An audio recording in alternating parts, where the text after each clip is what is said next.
there were policemen at the scene, and no policeman officially showed up until 1:22, which is 13 minutes after Tippit was shot. So there was supposed to be only one policeman there, but she saw policemen. So I think that other policemen were involved in killing Tippit. Hello, police operator. What is shooting out here? Where is it at? Between Marsalis and Beckley. It's a police officer. Somebody shot him. What's it? 404 10th Street. 78. It's in a police car. Number 10. Number 10. Your investigation of J.D. Tippit and who was he? And Lavelle told me that Captain Will Fritz, who is the head of homicide, said, make sure you can wrap up a good case on Oswald for shooting Tippit because we're not too sure about this Kennedy business. Get right down into it. They didn't have much evidence to go on for Oswald shooting Kennedy, and so they latched onto the Tippit case, but the story doesn't hold up at all. That's one reason I zeroed in on this aspect of the case, kind of zoom in on East 10th Street, and I spend hundreds of pages on what happened in this short period of time on one street in Dallas. Gee, here's this big Warren report and hardly mentions Tippit, and yet it's an important part of their propaganda case against Oswald, and why didn't they investigate it? And then you get into it and you find out the Dallas police didn't really bother investigating this very much, which, if anything, is an insult to the memory of their slain brother officer, that normally they would try to, you would think, try to get the evidence clear. But this shows the corruption of the Dallas Police Department, and they were heavily involved in the assassination and the messing up the Tippit murder on purpose. So I began to think this is the area I should study because I'm always fascinated by the areas that people neglect. So I went out and spent many years, going through documents in the National Archives and in Texas and interviewing everybody I could find in Texas about it.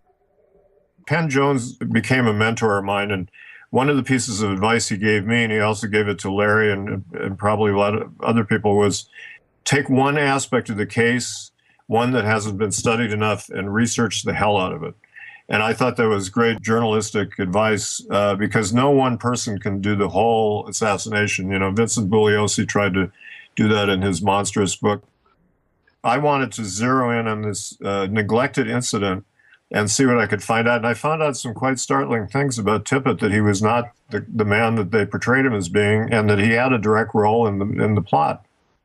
Alan Dulles, one of the Warren commissioners, former CIA director, brought up something surprising. He said to Curry, is there any truth to the rumor that Tippit was involved in narcotics? This came out of the blue, and Curry said, well, I never heard anything about that.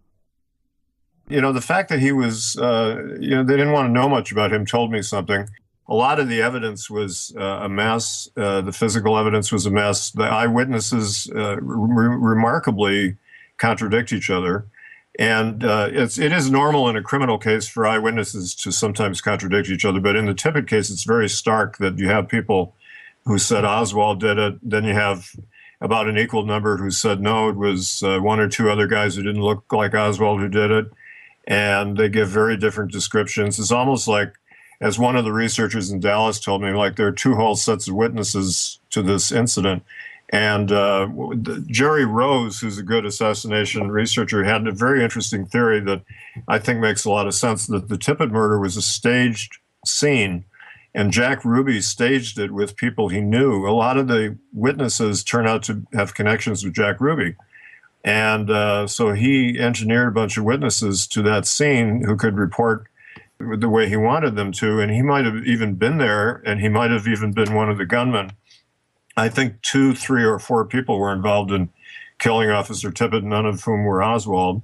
Some of the Ruby-connected witnesses actually didn't follow the script very clearly, and they gave evidence that contradicted the Warren Commission report. I'm just thinking about Tippit. What did we know about him? I mean, I found out some things that weren't generally known about him. For example, he had a lot of war trauma. He was in World War II. He was a small-town guy from East Texas who grew up as a farmer in a very, tough circumstances in the 20s and 30s, and wanted to get out, and he joined the paratroopers, which is a very dangerous, traumatizing kind of form of military action in the Army. And he served in the latter months of World War II in Germany. And then he stayed in Germany for a while with the occupation troops, and he was a light machine gunner. So he knew his way around weapons, as his father also told me. But he suffered trauma in the war, like a lot of men did, and came back. And his father and other people said that JD was very nervous and a little wild for a while. And jumping out of planes was very frightening for him, and that's something I wouldn't do. He came back and suffered what we now call PTSD, post-traumatic stress disorder. Back then it was called psychoneurosis. Tippit came back with a lot of trauma, and one of the effects of that was that he couldn't look people in the eye, and can be a fatal flaw for a police officer and might have contributed to his death.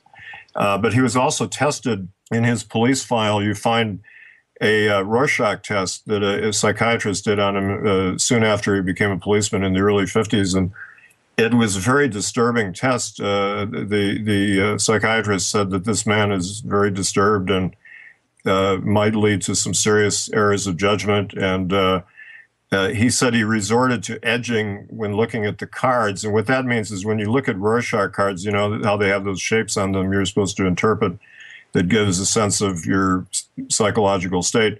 He would turn them sideways and look at the edges of the cards, which is very bizarre and unusual behavior.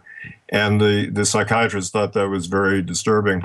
And that's only one report, but it shows that the guy, and I heard this from his mistress and his boss and other policemen, that he was a guy who wouldn't look you in the eye and would sort of shuffle around. And he wasn't very educated, but he was also a security guard for a theater and a drive-in.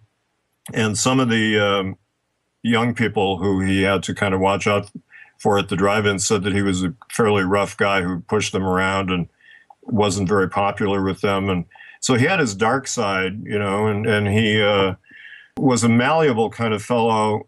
Perhaps another thing I found out, he was financially overburdened because he owned two homes, which is unusual for somebody making only $494 a month. He had one home and they moved to another one. They rented out the other home. So they were struggling to pay the mortgage.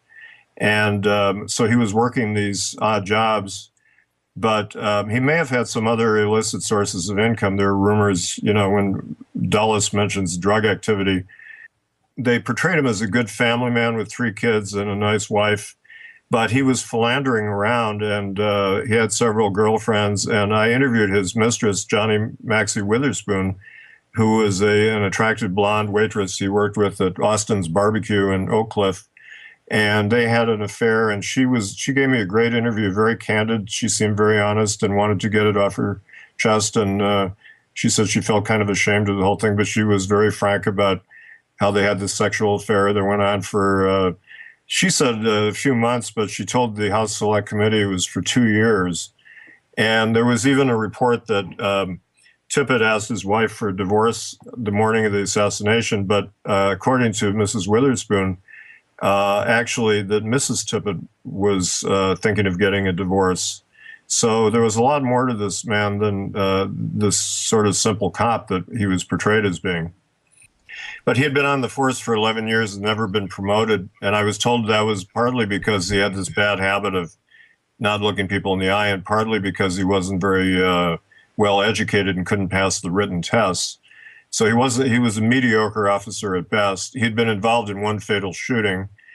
Another one of the stories that one encounters is his mistress, Johnny Maxie Witherspoon's husband, was pursuing them around Oak Cliff for a while. He was very jealous. And some people claim that Tippit was shot by her husband. And I investigated that quite thoroughly, and I believe I disproved that. I think that's a red herring, but that's another piece of interesting information. But I don't think the husband killed Tippit. He was en route to work at the time, and I think Tippit was killed for another reason. He was killed by 2 or 3 or 4 men, and I think it related to the assassination. I go into my theories about who these men might be. One of the things that Alan Dulles said sarcastically at a public appearance was, if you people think Oswald didn't do these things, give us other suspects. So I thought, okay, well, it's incumbent upon us to name some other possible suspects. And I think that 1 or 2 policemen were involved in killing Tippit.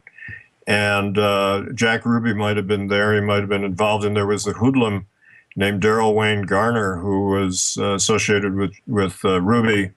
And he made some very self-incriminating statements that seemed to possibly link him with the assassination or with the murder of Tippit. And he apparently shot Warren Reynolds, who was a Tippit witness, who was a block away and saw the man. There were probably two men running away, and he saw one of them, and he wouldn't identify him as Oswald. And then he got shot in the head. And then he conveniently changed his story after miraculously surviving this gunshot. And the police thought that Daryl Garner had shot Reynolds, probably at the request of Jack Ruby. And there were a couple of very, very suspicious policemen running around Oak Cliff at the time. One was Harry Olson, was really seemed up to his neck in the assassination. He was, for example, the night of the assassination, he sat in a car with Jack Ruby and Olson's girlfriend, who was a Ruby stripper.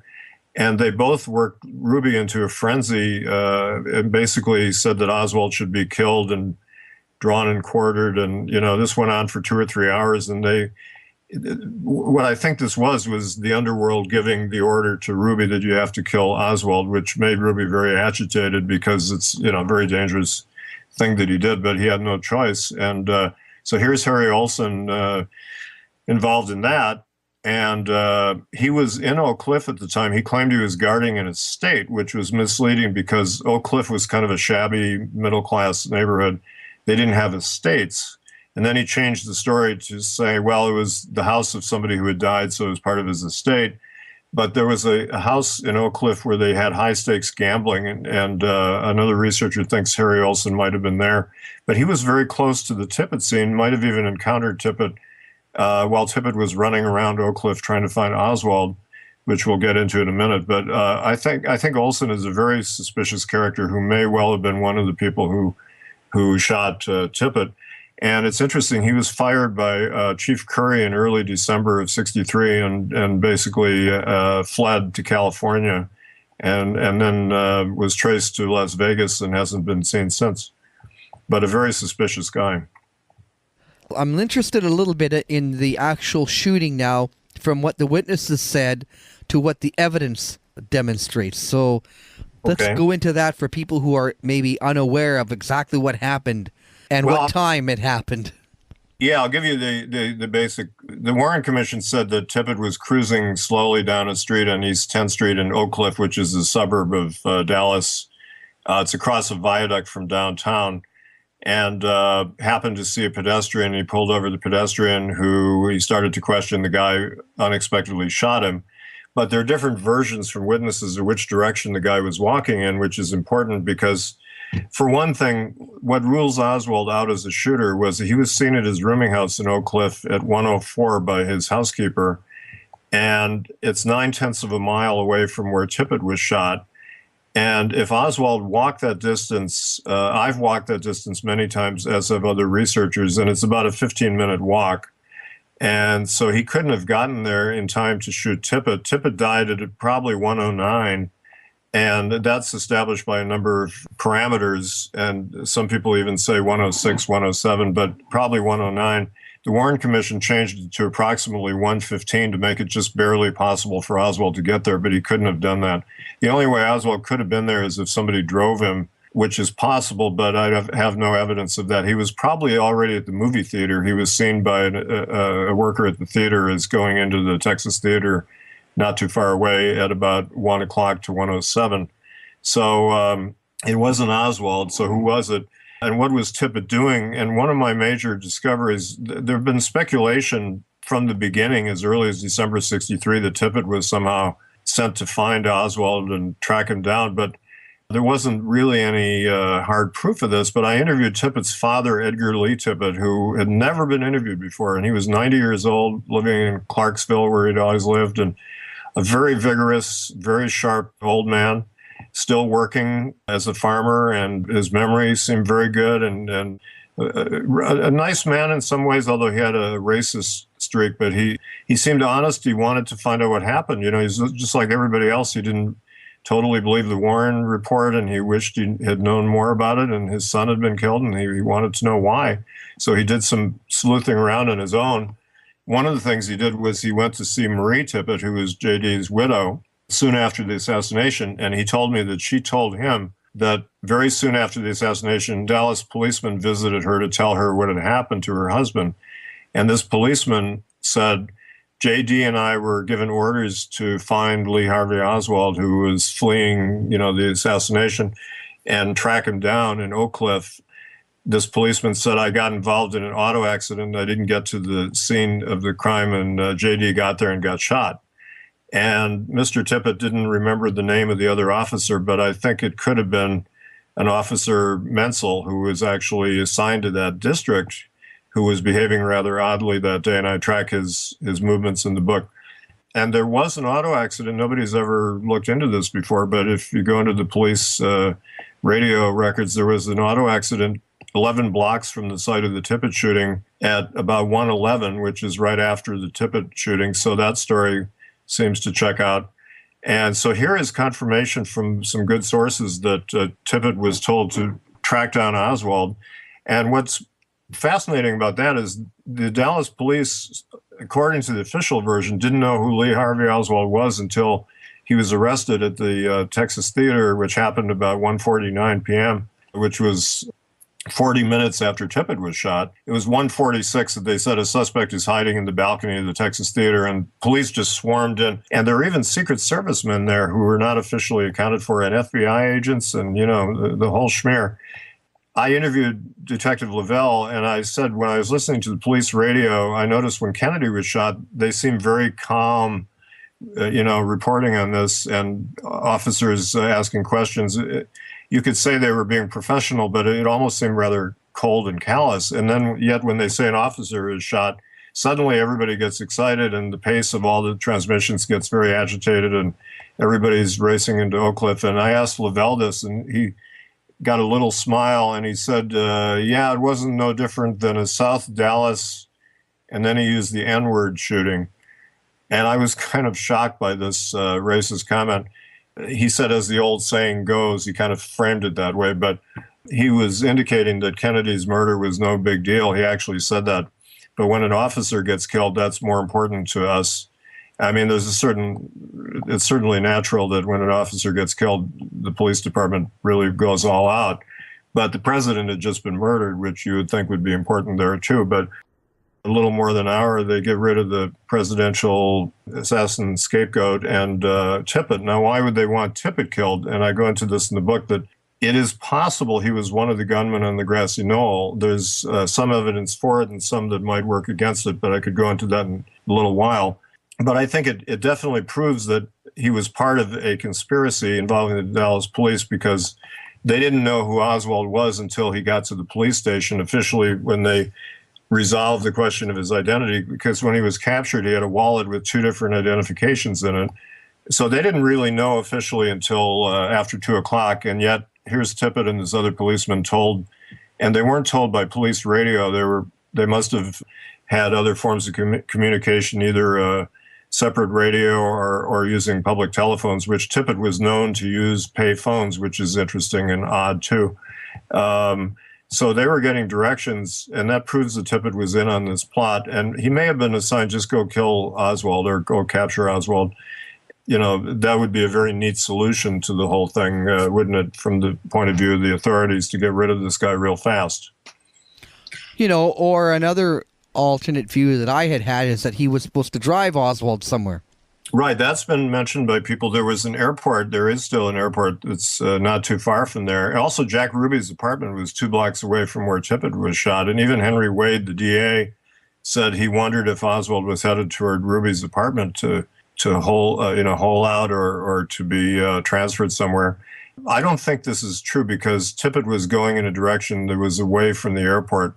The theory that he was supposed to help Oswald escape doesn't match what I was told, that he was sent to hunt down Oswald. That's a very different thing. So I don't believe that story. I think these are kinds of speculations that came up in the absence of other evidence. But, when I hear a story from a witness such as Mr. Tippit, I don't just automatically believe it. I check it out with all the other evidence that one can find in the FBI reports of interviews with policemen, of which there are a lot, and the Dallas Police Department records and the House Select Committee investigations. They interviewed a lot of policemen and other people, and the police radio transmissions, even though some of those are suspect, you can draw a picture of what was going on in Oak Cliff. And I spent years doing this, trying to figure out what was credible about what was happening. There was a lot of activity there, and there were a number of policemen running around Oak Cliff suspiciously before Oswald was found at the theater. And then there was a second suspect arrested at the theater, too, who was taken out the back way. So it was a very complicated picture to try to make sense of. And I do my best. I don't think after 50 years we can answer all the questions exactly, but we can sort out some of them. You know, one of the things, the Warren report and the House Select Committee relied very heavily on the ballistics evidence to convict Oswald of killing Tippit, because the witness accounts were really pretty terrible. Helen Markham was the star witness for the Warren Commission. She was a waitress who lived nearby and said she saw the whole shooting from catty corner away from the shooting, and the gunman ran past her, and she identified Oswald at a lineup. But as I said, the lineups were tainted, and she kept feigning. She was hysterical at the scene. I got this from Detective Lavelle, and she kept passing out actually at the lineup. And then when she gave, she said, "Yeah, that's the guy that all the policemen applauded." And then when she gave testimony to the Warren Commission, she appeared not to identify Oswald. It was really farcical. The lawyer grilling her couldn't get her to identify Oswald until he basically put the words in her mouth. And she also said Tippit was shot at 106, which would rule out Oswald as the shooter. So she was not a good witness for the prosecution. So they relied on the ballistics, and it's complicated, but just to make it very simple, they found some cartridges that had been supposedly discarded by the fleeing gunman, and but they were linked to Oswald's gun by an expert witness who said they were fired from Oswald's gun. Well, you've interviewed John Armstrong, who wrote Harvey and Lee. He's proven that you cannot connect Oswald with the rifle or the pistol. There is no actual chain of evidence, so we don't really know what kind of gun Oswald might have had, or even if he had a gun. But the bullets, there were 4 bullets recovered. They could not be matched with the gun. They were too mangled to be matched with the gun. And it was very odd that one of them has a good chain of evidence. It was taken out of Tippit's body at the hospital. But 3 of them were not found until months later. The Warren Commission finally got around to saying, where are the other bullets? And the police had them in a drawer somewhere, which is a terrible chain of evidence. So the ballistics evidence, also there were 2 different makes of ammunition that were found, and that's very odd. The Warren Commission had a hard time explaining that. So if anything, it points to a couple of shooters. Well, you can't gloss that over. What we're talking about, shells with the ejection marks on the cartridge from an automatic revolver. That's true. The several policemen at the scene said that an automatic was used, and then they changed that to a revolver. It's very different. And also, Lavelle told me, Detective Lavelle, when he got to the scene, somebody pointed to the cartridges, and there were 4 of them lying very close to each other on the pavement. And that's totally different from the story that the Warren Commission tells you, that they were found by witnesses. A couple different witnesses supposedly found them in the bushes and around, scattered around. But Lavelle said he saw them all neatly ejected, which is the kind of thing an automatic would do. So the ballistics evidence is worthless, really, in the Tippit case. It cannot connect Oswald to the shooting, and exonerates him further and points to 2 people shooting Tippit. Yeah, I would probably back up from the statement when you say they're worthless. What they do, they exonerate Lee. So when you discover the evidence and you look at that carefully, I understand that one officer actually put in his initials on a shell as well. Now, that's another interesting story that, well, it's interesting. Some of the reports say policemen are supposed to mark shells when they find them at the scene by scratching their initials inside them, but Lavelle told me that was not the normal procedure in 1963 with the Dallas police, because it's hard to do that. So he said they were supposed to put them in a little envelope and then mark them later in the laboratory.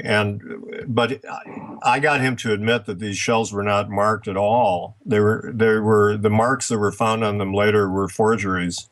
And the 2 policemen said they marked them. Lavelle basically said these people were lying. So that's another problem with the evidence that they were, these shells were planted later in an attempt to frame Oswald, that, they could have gotten a hold of a gun that they said was Oswald's gun and fired 4 shots from it and collected the cartridges and claimed that he fired them. That's just very easy to do.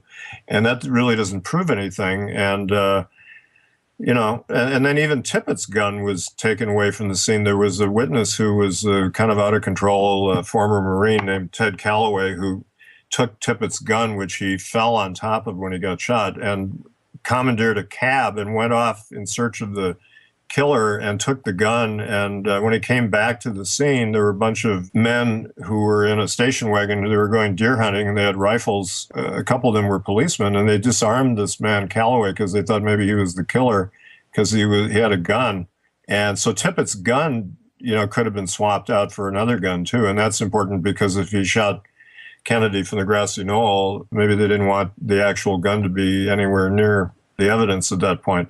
So just about all the evidence in the Tippit case is just full of errors and problems. And then the witnesses are a completely contradictory group. But there are some very interesting witnesses. Mrs. Aquila Clemens, for example, who was an African-American lady, a housekeeper working right down the block, heard the shots, went outside, saw 2 men, neither of whom looked like Oswald. And one was doing the shooting and one was with him, and they went off in different directions. And she very bravely told her story to several press people, and the police warned her she might get killed if she kept talking. She gave an interview on camera, which you can watch on YouTube, which is really terrific, that Emile D'Antonio and Mark Lane did this for their film Rush to Judgment in 1966, and then she's never been heard of again. I found the raw transcript of that interview, and I got some additional information on her. She was about 55 at the time, so she wouldn't be alive today, but, something bad might have happened to her. And there were other witnesses who, tried to tell the story. There was a man named Frank Wright who tried to tell the police that the shooter escaped in a car, and they didn't want to hear about him. So a couple of graduate students from Columbia came to the neighborhood a few months later and interviewed some of these people, and then the police belatedly went out and tried to interview them. And so there were witnesses who said things that didn't match the official story. There was a woman named Doris Holan who said another police car was in the alleyway. And one thing is interesting, if you look at the photos, Tippit pulled up and blocked an alleyway. And why did he do that? It could have been that he saw another police car there and thought something odd was going on and got out. And then somebody came out of the police car and shot him and ran back to the police car. And there was another man nearby behaving suspiciously. And another witness saw a police car there. And then Virginia Davis was the witness who lived in the house at the corner. She came running out of the house when she heard the shots, and she said there were policemen there at the scene. And no policeman officially showed up until 1:22, which is 13 minutes after Tippit was shot. So there was supposed to be only one policeman there, but she saw policemen. So I think that other policemen were involved in killing Tippit. And, it might have been to eliminate an assassin. Tippit and Oswald, the scapegoat, and maybe one of the shooters were supposed to have been killed that afternoon. The whole thing is so unorganized in the Warren Commission. The more you look into it, the more you scratch your head and say, I'm not sure I believe any of this. Yeah, and I've left out a couple of incidents. When Tippit was searching for Oswald in the last 24 minutes of his life, he was seen at a gas station overlooking the viaduct from downtown. You could get from Dealey Plaza to Oak Cliff in 90 seconds if you were driving fast. And he was stationed there in his car, and several people who knew him saw him, and then he took off at a high rate of speed. He was apparently looking for Oswald, and then he didn't see him. And Oswald, according to the Warren Commission, was on a bus, and then he took a cab. I think he was driven in a station wagon. Roger Craig, who was a very good sheriff's deputy, said he was driven away in a station wagon. But then Tippit takes off at a high rate of speed, and he's seen soon after that pulling over a guy driving on a car not too far from where Tippit ultimately was shot. A man named James Andrews said that Tippit pulled him over, and he was frantic, and he looked in the back seat of his car and then ran back into his car and took off again, like he was looking for somebody hiding in a car. And then he's seen at the Top 10 record store at about 1 o'clock by 2 people who knew him. the workers at the store said he ran in and commandeered the telephone, and again was very agitated, and he dialed some number, apparently didn't get a reaction, although who knows, he might have heard something, but he hung up and ran out the door. So here's a guy acting very agitated, like he can't find the quarry that he's supposed to be looking for. And yet he turns up a few minutes later, allegedly driving very calmly down the street, which doesn't make a lot of sense. But something was happening that was very frantic. The other thing I should say, and I go into a lot of this in my book, Into the Nightmare, is that Tippit didn't leave a lot of footprints politically. He was not an obvious political man. His wife claimed he voted for Kennedy, but his mistress told me she didn't think he did. But his boss, Austin Cook, at the barbecue in Dallas, was a very interesting guy. He gave me a great interview. He was a member of the John Birch Society, far-right organization, and he said he thought Tippit was conservative, but not as conservative as I was, he said. But Austin Cook knew all kinds of people. Bill Alexander, the deputy DA, who was all over the case, was a friend of his. And he had connections with one of Jack Ruby's financial backer, Ralph Paul, was connected with Austin Cook. And through, there were all these right-wing groups in Dallas that were fomenting hatred against Kennedy, the Minutemen, the Ku Klux Klan, the John Birch Society, and some of them had attacked Adlai Stevenson not long before Kennedy came to town. And so here's Tippit in the middle of this nexus of all these people. He could have come to their attention because he worked at this drive-in where all these right-wingers hung out, and there were connections to Ruby, and then through Ruby to Oswald, et cetera. So Tippit could have been known to people in that milieu who might have offered him a job to be involved in this plot. And some people say, well, if he was not a very bright guy, why would they hire him? Well, he was a great shot, according to his father, for one thing, and he would do what they told him to do. And he had been in the military, and he was a terrific shot. So he moved in that milieu, that right-wing milieu, which is very suggestive. There's something there. There's something, whether he was supposed to drive Lee to the Redbird Field or something, or pick him up or whatever. It seems to me that from the frantic activity, something had gone wrong and the plan had changed. So whatever the plan was, and with Lee leaving his wedding ring, maybe he thought, well, I'm being flown to Mexico City today, or I'm being flown to Cuba today. And, and I say that because after the identification at the police station, he kind of goes, now everyone will know who I am, instead of being proud about something as I was in an undercover operation. Don't you get this? And now my whole cover's been blown.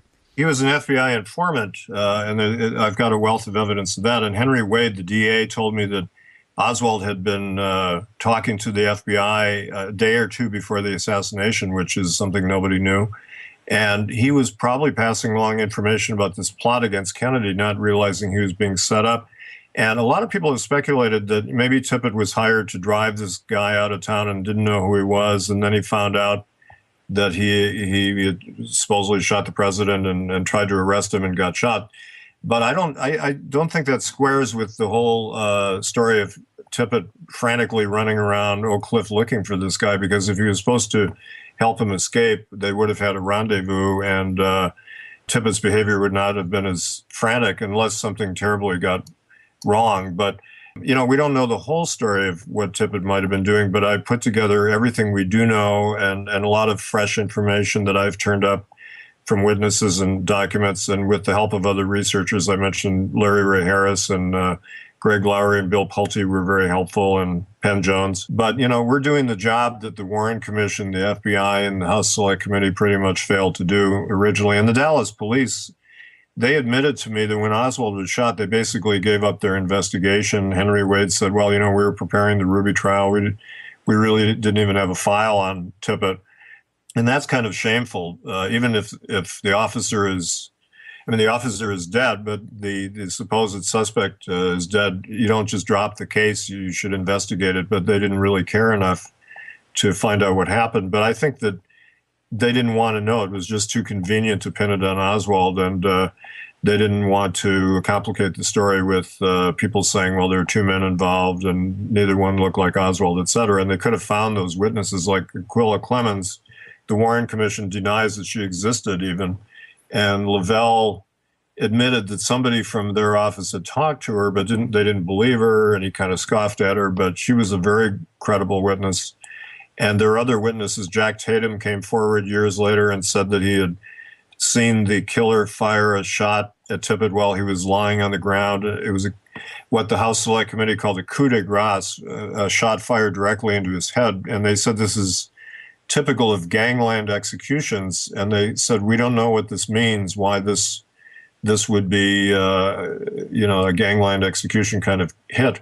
And that got me thinking, and that was one of the triggers for my investigation was, if Tippit was executed like that, what had he done to deserve that, in the eyes of the perpetrators? Why would he be executed on the street like that? And what caused this? It wasn't just some random accidental shooting or something. He walked into a trap, an ambush. I was going to ask you if you thought that Tippit had ever seen Oswald or known him before. There was some talk about an incident at a coffee shop. Yeah. There were a lot of reports in the media and also to the FBI in the aftermath of the assassination that Ruby knew Oswald, Tippit knew Oswald, et cetera. None of these were ever proven.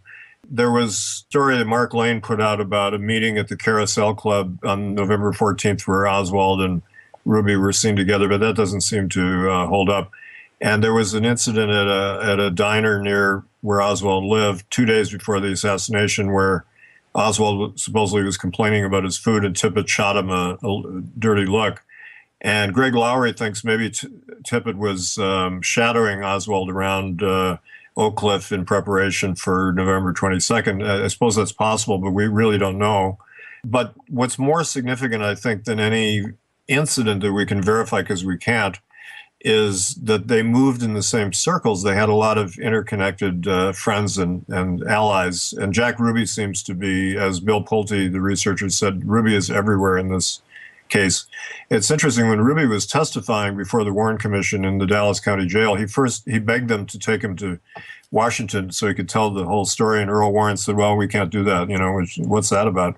But he also said, I'm being blamed for being part of the assassination of our president. And Earl Warren said, well, I can assure you that none of the witnesses has ever said that. And Jack Ruby said, well, yes, but you don't know this area here.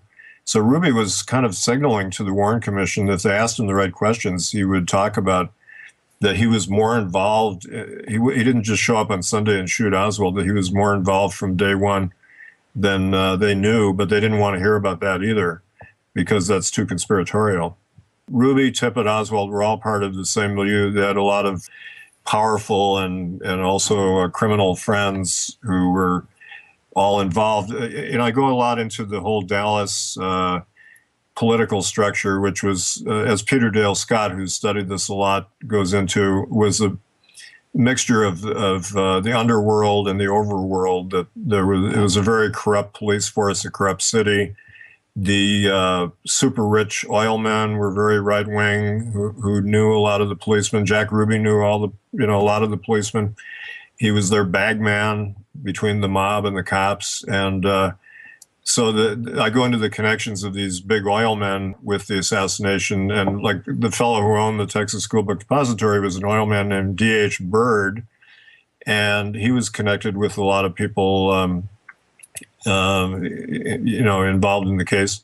And there were a lot of Army intelligence people involved. So there's this whole nexus of crime, police, and government people who were all mixed up with these three characters, Ruby, Oswald, and Tippit. And there are a lot of connections there. And we don't know, all the ins and outs of meetings that they might have had or whatever. But I draw together in an analytical way what I think was happening and give a pretty good picture of how the whole thing went down. I think I did my best. It's hard, a cold case after 50 years is hard to prove, and they've destroyed or neglected a lot of the evidence and the leads that they could have followed. But I had remarkable success getting people to talk and finding documents. And, it took a long time. It took more than 30 years to do this book, partly because it took that long to understand it and make it all clear in the book, and also to admit things that weren't clear.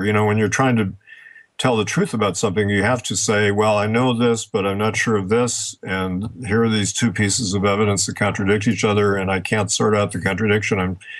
I'm frank about that. And so I let the reader draw his or her own conclusions about some of these things. I do the best I can. But, the whole case has been left to private citizens, basically, because the government failed to do the job. The police department and the FBI and the Warren Commission failed to do the job for us. Whatever their complicity may be, you mentioned D.H. Byrd. I heard a rumor that he'd actually had the window frame from where the shooter removed, and he had it set up in his home, kind of like a trophy.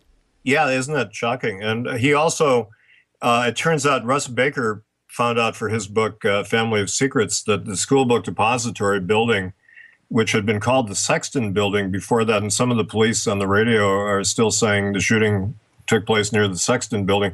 It was not a working warehouse until a few months before the assassination, and Russ thinks it was kind of a Potemkin village that was set up to look like a warehouse so they could steer this guy Oswald into a job there.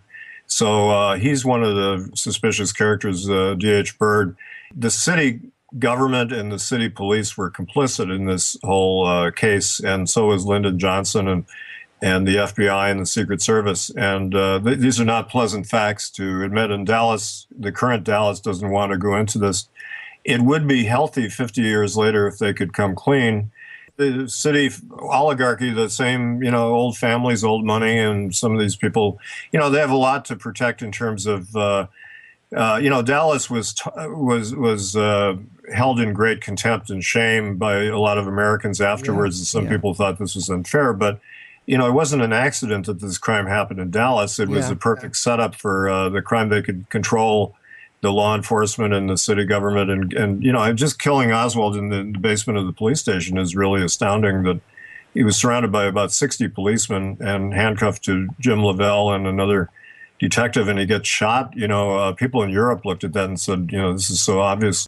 Do you? Is it your conclusion that Lee Oswald was even there at that time between 107 and 109? Is that no?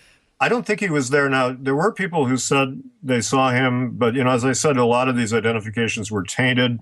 Take the John Armstrong point of view that they saw someone who looked like him, Yeah, there was a double. Armstrong proved to my satisfaction there was an Oswald double, and it may have been running around Oak Cliff, somebody who looked like him. I don't think Oswald was there. I'm not saying it's not possible, but I don't think there's any evidence at all that he was a shooter. He could have been lured nearby so that people would think he was involved. That could have been a very sophisticated plot to have this guy there, but I don't think he was there. I think he was at the theater. But there is certainly no evidence of him pulling a trigger or anything like that. But there were other suspicious characters in the area. So I think Oswald was done a great injustice, and I do think there's plenty of evidence that he was working with the FBI, he thought, to blow the whistle on this conspiracy, which had been, as we know now, in Chicago on November 2nd, there was a serious plot to kill Kennedy. It was thwarted by an FBI informant named Lee, who told them what was going to happen, and they managed to thwart that, and Kennedy, at the last minute, didn't fly to Chicago.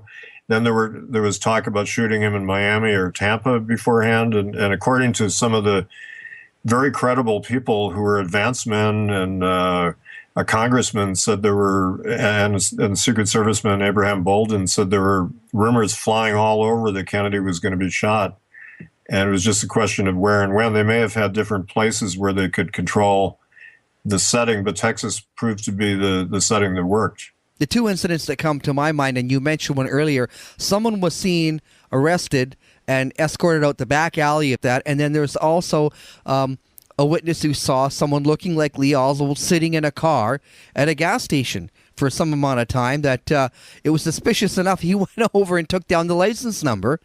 And then when Oswald shot, they said, hey, that's the guy, And the same thing with the other witness who says, hey, that's the guy I saw arrested, but they took him out the back. I saw him. So what's this footage of him, being taken out the front door?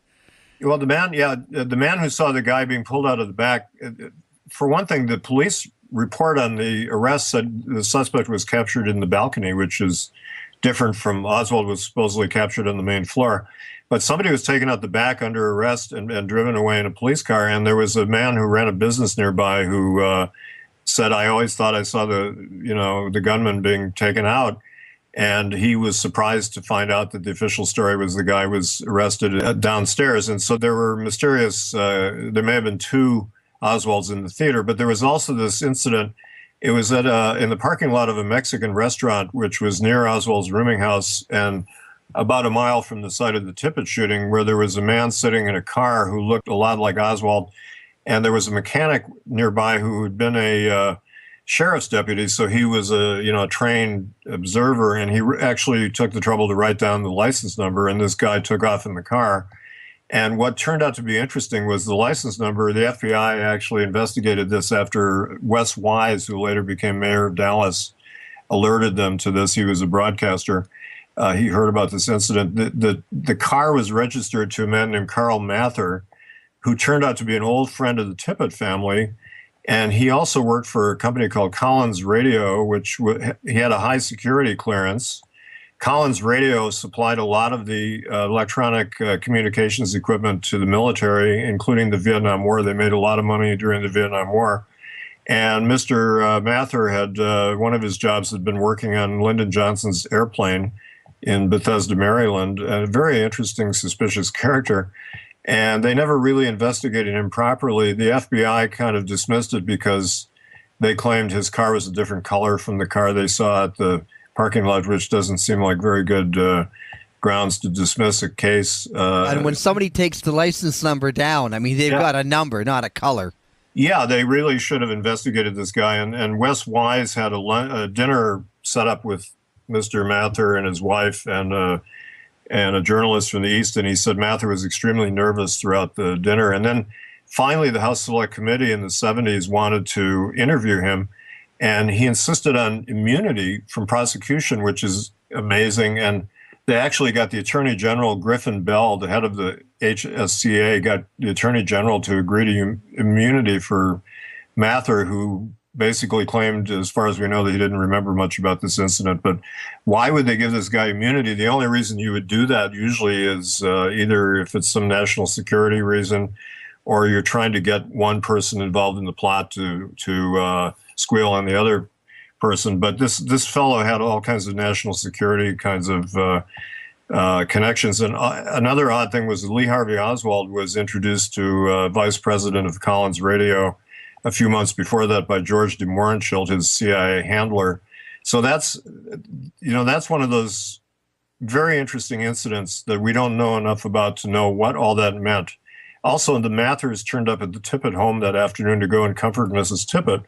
They were very close to the Tippits. Why would this guy with all these, big governmental connections be a close friend of an obscure Dallas policeman? That alone is a very interesting question. But I don't think we'll ever know because the investigation was not done properly at the time. All we can do is point to this as one of those very odd loose ends that is verifiable, but we don't know the whole story. There was a car there. There was someone who looked enough like Lee Oswald that the guy thought that when he saw the next day him shot, and he said, that's the guy I saw in the car. And then he took that license plate number to Les Wise, and he believed him. And he was a reputable person. You said he was on the radio. Then he became mayor, I believe. Bill Kelly, another good researcher, has suggested that maybe the Collins radio connection had something to do with communications, because Tippit was getting these off-the-record communications, and this other officer racing around Oak Cliff. There might have been some Collins radio connections there. And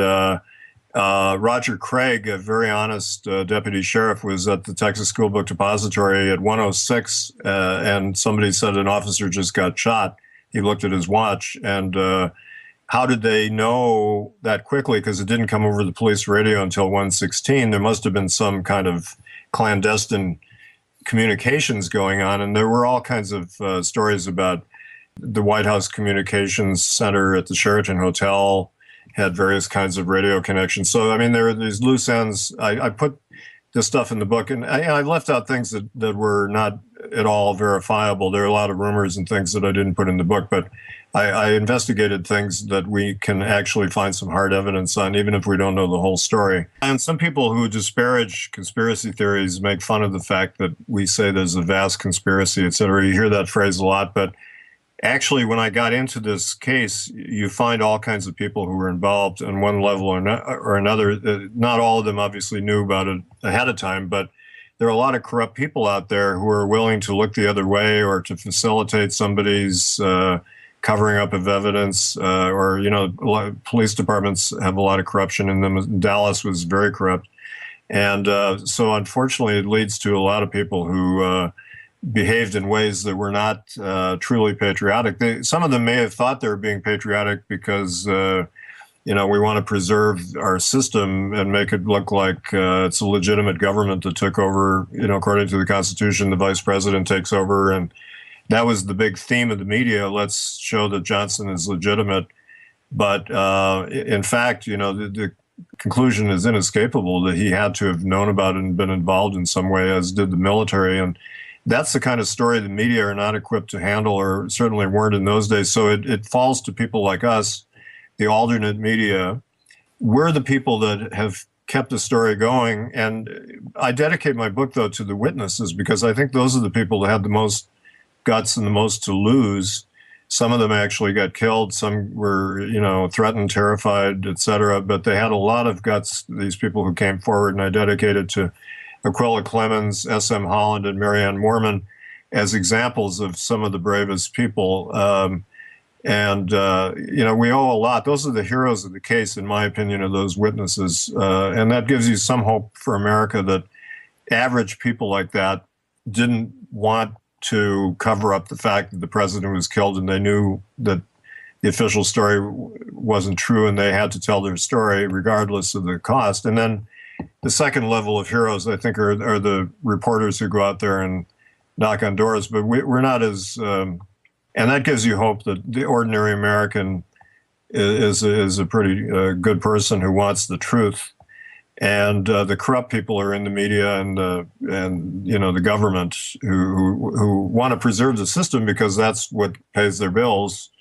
And they want to pretend that we live in this democracy. Unfortunately, I think our democracy ended on that day, and we live in what I call in the book a limited police state. And, I wrote that a few months ago, and every day you find more evidence of that with these surveillance revelations that keep coming out. It's quite disturbing. Yeah, I don't know how limited it is. Maybe limited might have to be revised. Let me ask you a little bit about, for people who don't know, why don't you just discuss S.M. Holland then, just because you mentioned you dedicated the book to him. And if you see the movie Rush to Judgment, which I would highly recommend, Mark Lane wrote the book, and then he and the great documentary filmmaker Emile D'Antonio went out and made this film in Dallas, low-budget film, where they interviewed some of these witnesses. And S.M. Holland was the signal supervisor for the railroad. Right where Kennedy was passing through Dealey Plaza, there was a railroad overpass, and Holland was in charge of, making sure the trains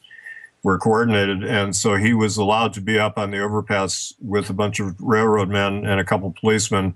And they said to him, just tell us if everybody here is entitled to be here. They didn't want strangers up there because it's a violation of security to have unknown people up there. But he had a perfect vantage point. He saw the shooting, he saw the limousine, he saw Kennedy's body, and he saw smoke coming from the picket fence to the left on the grassy knoll, and he told the story on film. He's very impressive. He's like a Gary Cooper, like an old Gary Cooper kind of character, a real classic American Western truth-telling old guy who is extremely believable, and he is very angry that these lies were put out in the Warren Commission. He's quite scathing about it. And I found the uncut transcript in D'Antonio's papers in Wisconsin of Holland's interview, and he went into more detail on the kinds of weapons that he heard, because he was a guy who had been around guns his whole life. He was a hunter and all that, and he could tell the difference between different calibers of handguns and rifles. And he said there were two different kinds of guns being used on the grassy knoll. One was a rifle, one was a pistol, and he went into detail on the sounds. And there are other witnesses who talked about different sounds of the shots. So here's Holland. He didn't care, if somebody was going to shoot him, okay, he's going to tell the truth, But these people put their lives on the line to tell us the truth, and so we owe them a really incalculable debt.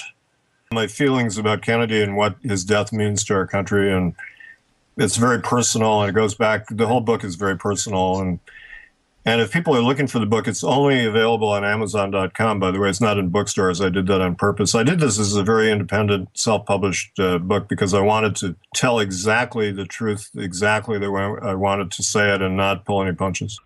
Every important event that's happened in the last 53 years, the official stories don't make any sense. So, okay, then, Joe, thanks for spending time, and until next time. Thanks a lot. I look forward to the next time. Good night. Bye.